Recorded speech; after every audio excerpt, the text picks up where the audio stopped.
Hi, welcome back. Reverend Dave here for Reverend Review, and today I'm going to be taking a second look at my Beretta 92A1.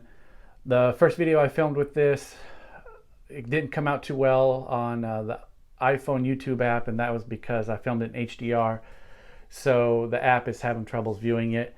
You can view the first video on the PlayStation's YouTube app or on PC or whatever. It's just currently right now in HDR, you can't view it on the YouTube app on iPhone. Anyway, so this, I'm going to film it in a different format so that it can be viewed on the YouTube iPhone app. We'll take a closer look at what I did to this firearm and what I like about it. All right, let's hit the table. All right, now we're at the table. Let's take a closer look at my Beretta. There we go, 92A1. I did some upgrades to it, some stuff I did to it we'll go over. I'll show it to you. First of all, as always, this firearm is loaded and chambered, because why would I have a firearm that's not? So we'll take it out. The firearm does come with 3 mags, 3 17-round mags, and I'm just going to go over some of the things I went over in the first video, and the reason for that is because not everyone could see everything on the first video due to being shot in HDR. So this video is not shot in HDR, but I'll go ahead and go over it. This firearm is also chambered, and I'll show you how we can know. This right here, by the way, is the only Glock that I own. I'll take a look at it real quick. This is called the Glock Punch or Punch Tool or something like that. I used to own Glocks. I don't anymore. I sold those Glocks, but however, I did keep this tool. I do find it very helpful. Even if you don't own Glocks, you know, spend about $8 or $9, and it's a very handy tool to have. So anyway, the firearm is chambered, and you can tell right there it has a chamber indicator just by that little dash of red paint right there on the extractor. No big deal, pretty cool, I guess. And then let's go ahead and unchamber it. So now the firearm is completely safe, and we'll take this Glock and we'll put it out of the way. All right, let's take a look.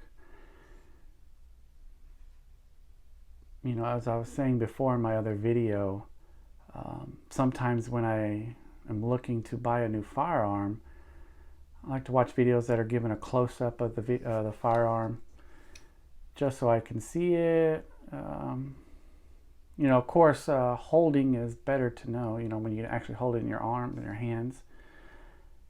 But in times like this, when firearms are hard to buy because of their being sold out everywhere, not because of restrictions currently, I guess it depends what state you live in. But sometimes you're buying a firearm online, and so you're having it shipped to your FFL, and which means you gotta buy and purchase the firearm before it can even be sent to you. And so if you're looking to buy a Beretta 92A1, you know, this video will help you take some good looks at it, look at the curves. This firearm was made in Italy in the year 2020, and I can tell because right there, IT for Italy, 20 for the year 2020. This is something new that Beretta, I don't know how many years they've been doing it, at least 3 years that I know about. Well, going into 2021, you know, going on, maybe it's 4th year that Beretta started doing this, maybe longer. Let me know in the comments if you know. But it just tells you the country and then the year that it was made.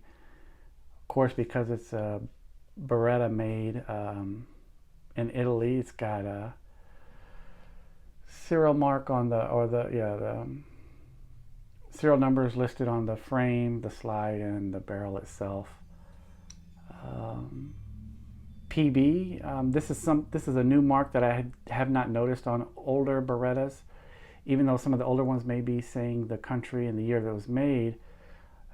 I've noticed not all of them are saying PB for you know, for Beretta, but Maybe that's an indicator that it was built at their factory or plant there in Italy. I don't know, but it's there. So it's quite obvious to some of the differences that I've done with this firearm, and we'll start to go over that. Enough rambling. If you notice, I've put these OD green Hogue aluminum grips. I like it because, as you know, well, I have big hands anyway, but Beretta's, the 92 series, is big and bulky. You know, it's got a fat grip. And these grips right here, they thin it out some. It just feels good in the hand. And of course, OD green is it's a nice color. Put on some on an all black Beretta, so it's pretty nice. I like it.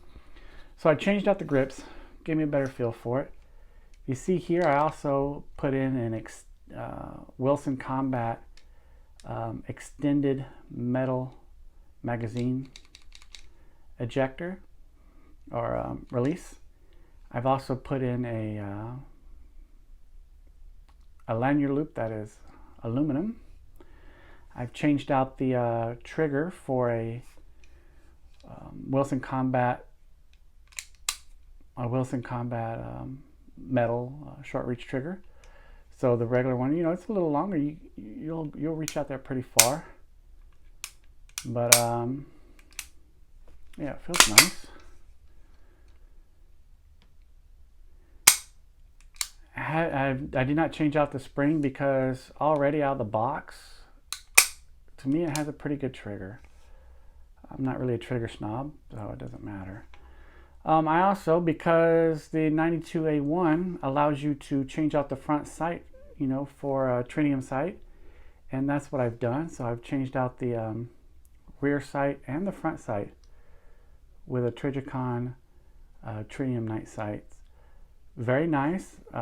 As you know, most Beretta 92s, they don't have, it's a fixed front post and you can't really put a night sight in it. I've heard of some drilling into it and inserting a piece or something like that, but the 92A1 allows you to do that. Something else that I've done with this firearm is I put on this Streamlight TLR 3. And some people say, why a 3? It's only 125 lumen. Well, for me, this is a true nightstand gun. This is what's currently sitting on my nightstand, and in the middle of the night, if there's a bump in the middle of the night and I go check it out, I don't want to be blinded by my, you know, TLR 1 HL, or what is it, HL I think it is, high lumens, which is what, 800 or 1000 lumens, and having all that black splash. And in the middle of the night when I wake up, you know, if I'm woken up, my eyes are already adjusted to the night, and so I don't need to be blinded by my own light. So 125 lumens at night is plenty bright. I do have another firearm that I have, like if I have to go in my backyard, let's say there's something out there and I'm going out with a light, I'll use my 6-hour P226 Mark 25, which I have on it at TLR 1. You know, if I need to see something bright. But for inside the house, I really like the TLR 3. It's pretty cheap. It's going to be one of the cheapest lights you can find for stream light. You're going to find much cheaper lights with some other brands. But if you want a stream light, you want something high quality, something known, something reliable, this is a good option. What else have I done to this firearm? I didn't need to change out the safety decocker here for some metal ones, because on the 92A1 they come already metal. On some of the newer FS models and M9 commercial for civilians, this right here is a plastic, and I'm not going to change out the hammer either, because it's a good hammer. You know, a skeletonized hammer or something like that. Yeah, it's pretty, but I don't know. I like this hammer already. So that is pretty much the things I've done to it. I like the way it takes down as well. I'm just going to hit this little button right here. Hit the button. Push that, and it just kind of pops out itself. Well, we'll see. Yeah, there's another upgrade that I've done to this.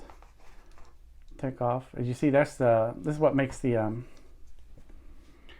92 series or the A1 different. Is this blue kind of thing that's in here. This helps eliminate the recoil, so you can fire +P+ or something in here. Yeah, it's neither here nor there. It's a nice feature to have, I suppose. But anyway, back to the slide. One thing that I did purchase, if you've noticed on my first video, this captive guide rod and spring is plastic. On when you first buy the firearm, it's plastic, so I bought a metal one. I'm not saying the plastic is not reliable. I don't know. I suppose it is because it's on there, I guess. But I wanted a metal one, so they're not a bad price, so I got one. A good thing about the 92A1, so you saw how easy it was. I didn't have to, cock the trigger back, or I didn't have to do hardly anything else to put the slide or to take the slide off. And same thing going onto the firearm. All I'm going to do, I don't have to push any buttons, do anything. I just run it back, and there we have it. At the end of this video, I'm going to post, I'm going to add to this video me shooting it at the range.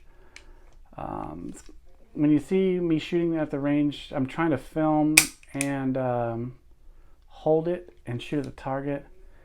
It's kind of difficult doing that. I miss shots, but I'm just trying to give a feel or a look on what it looks like shooting the firearm, how it feels. So that's my review for the Beretta 92 A1 with replacement grips, trigger, lanyard loop, guide rod, night sights, and a flashlight. Alright, this is Reverend Dave for Reverend Review.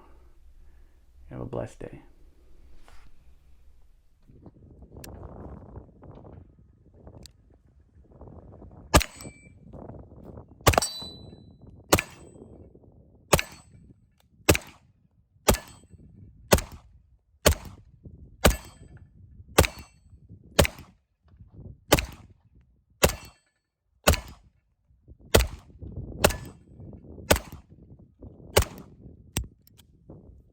I won't observe it.